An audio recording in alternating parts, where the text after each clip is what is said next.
introduction. And thank you very much to the committee who invited me to the video tonight. Salamat sa inyo lahat. Kung alam pa kayo ng pagpani ko rito, ako galit kayo sa akin Verdugo raw sa Metro Manila ng araw sa Pilipinas. Actually, wala pa akong pinapatay na tao.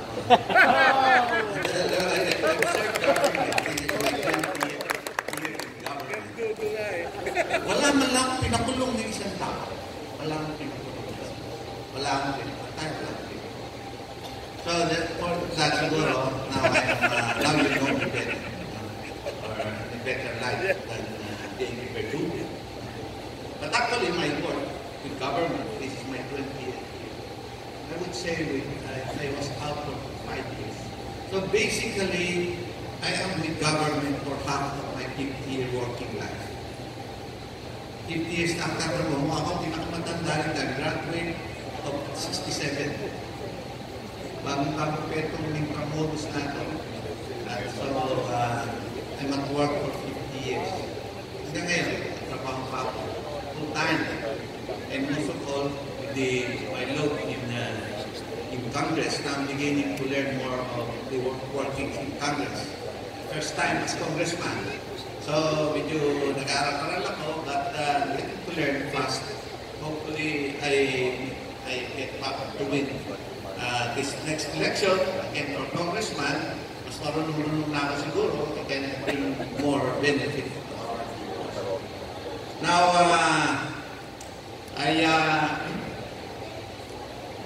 in my state government as mayor of Marikina, and there I started doing one thing. I'm guided by one thing.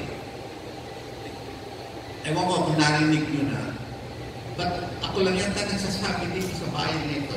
I have never heard this thing. Ang batas ay solusyon. So ang batas dapat ipasunod. Ang sino bang nanunungkulan na hindi patutupad ang batas at mapagaling? Kapag yan na solusyon. So, pag hindi pinatupad ang batas, kasalanan mortal yun sa panunungkulan. Batas ay solusyon. I hope that will bring some new insight for many Filipinos.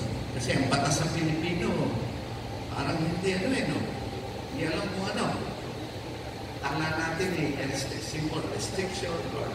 But actually, yan ang solution na mismo. And that's what I use as Mayor of Marikina, as Chairman of the MMDA. And bukod pa ron, o sa kabila ng lahat na niya, if I've been successful in my state as Mayor, as in my post with government, is because probably I'm an engineer. Yes. Question in my heart. Ang trabaho sa Marikina, when I campaigned sa Marikina the first time, sabi ko, Marikina needs an engineer. Kasi ang Marikina noon, puti ka ng mga kalye, talagang wala naman. Buti na lang, I had 25 years of work experience before I became mayor. And in construction part. No? So, yan ang So, anyway, ito nga yan ang nagsinulat dito, but I don't have to mention all this.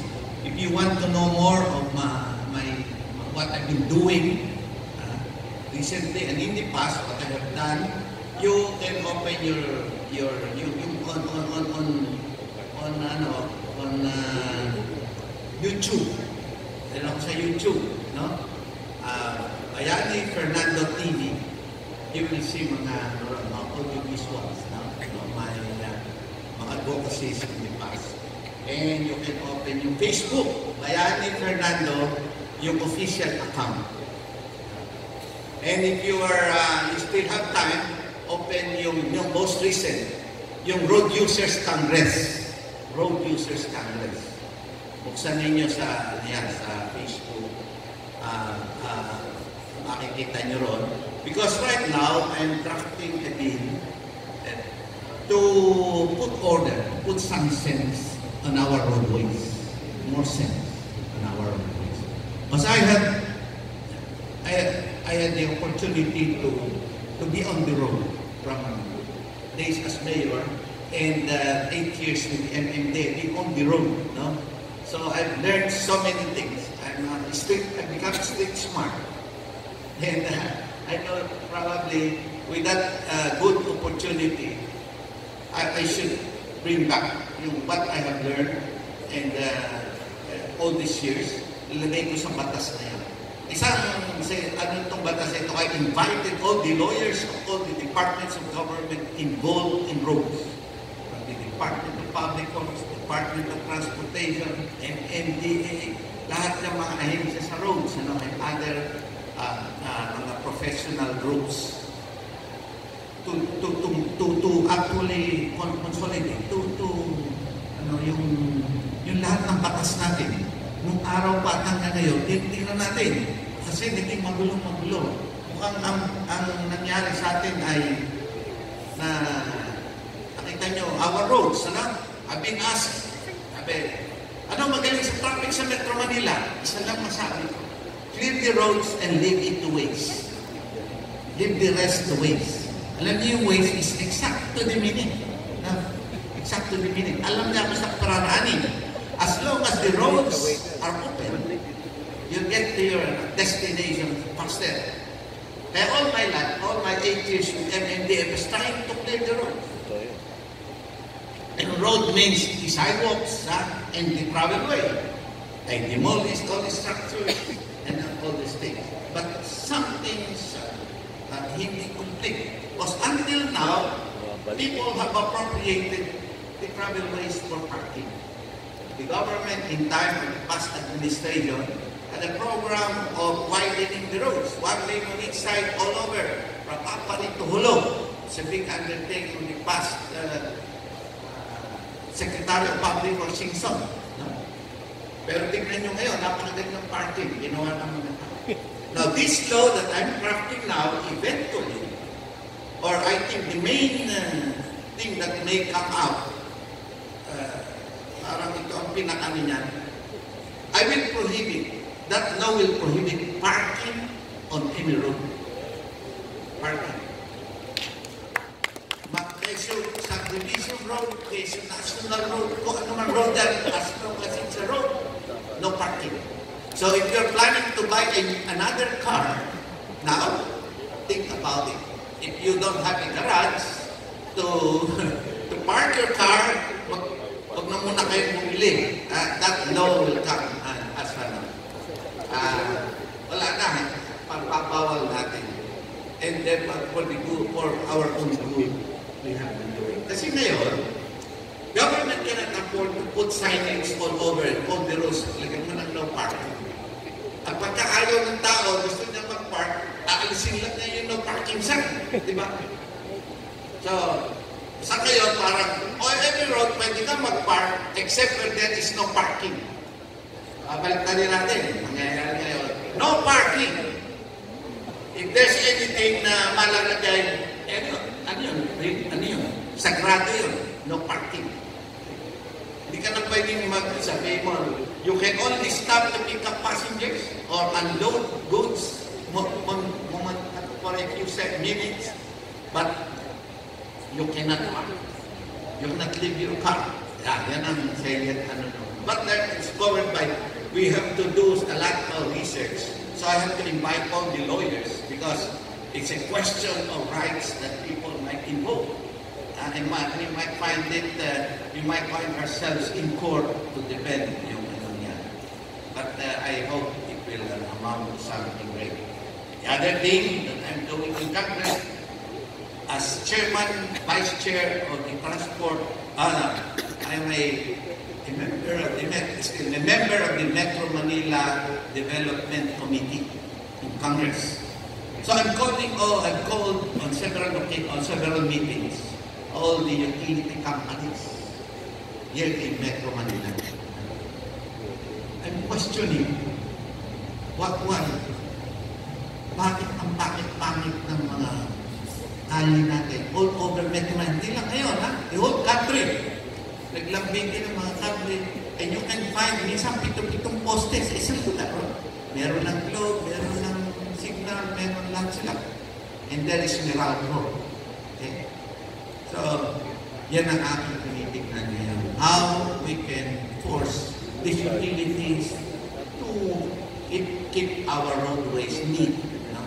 Yung mga kawat nila, maayos natin. At eventually, this law that I'm crafting will eventually mabubunot ko lahat ng mga poste na yan. Matitira lang poste ng Meralco. And all utilities, all communication cables and all this will have to hang on Meralco poles. Salamat tayo. I've been telling this when I was still chairman of Metro Manila, hindi ako napakinggan noon. So now that I'm in Congress, I hope the little power of Congress will help us. Napakapangit ng ating bayan. Pag nakita. Pati, kasama yung Manila Water, yung MWSS, yung mga kontador ng mga tubig, ihinarang pa eh. Nasa labas na ng bakot, ihinarang pa. No? So, yan, these things. So, hindi pa rin ako nakakawala doon sa aking tungkulin as chairman of the MMDA. I'm still particular about our roadways because yan ang salamin ng bayan. Marikina, I may invite you to see Marikina. At least I'm happy that to this time, we are maintaining a good sidewalks. Yan ang distinguishing mark of Marikina to this day. And because sabi ko sa mga tiga Marikina, yung kalye, yung bangketa, yan ang salamin ng isang bayan. Salamin ng kaluluwa ng isang bayan. Kung ano yan, yan ang kaisipan ng mga tao. Kaya kinakailangan para igalang tayo ng buong mundo, ayusin natin. Okay? So I started, still mayor, sabi ko, mabuting ugali. Kaya na isang bahagi yan ng pagiging mabuting ugali. Okay? Huwag mong sila pastanganin ng anumang bagay na hindi sa iyo. Lalong higit ang mga gamit ng publiko, ng mga kapwang tao. At yan, nagbunga yan. So, Marikina, I'm proud now. Pinauungin ko na sa mga walls ng Marikina. Marikina, bayan ng mabubuting ugali. Bayan ng mabubuting tao. I hope we qualify for that. And sana maging modelo po. And there are things that I've been doing and reporting to you, no? Para sa ganon, I'm trying actually to convince you, I would want to convince you to join government. The government is a lot of technical people, more technical people, to make decisions for us. Kasi the bulk of the money of our government is spent on things that are technical in nature, engineering, most of it. Kaya, yung pangangailangan ng engineers ng bansa ay ganun lang. And pangangailangan ng mabubuting engineers. Yan na. So, I now go to something which is in the mind of everybody and the main trust of government. Lahat ng hukong gobyerno, ang trust nila ay payamanin tayong lahat. Mawala ang kahirapan.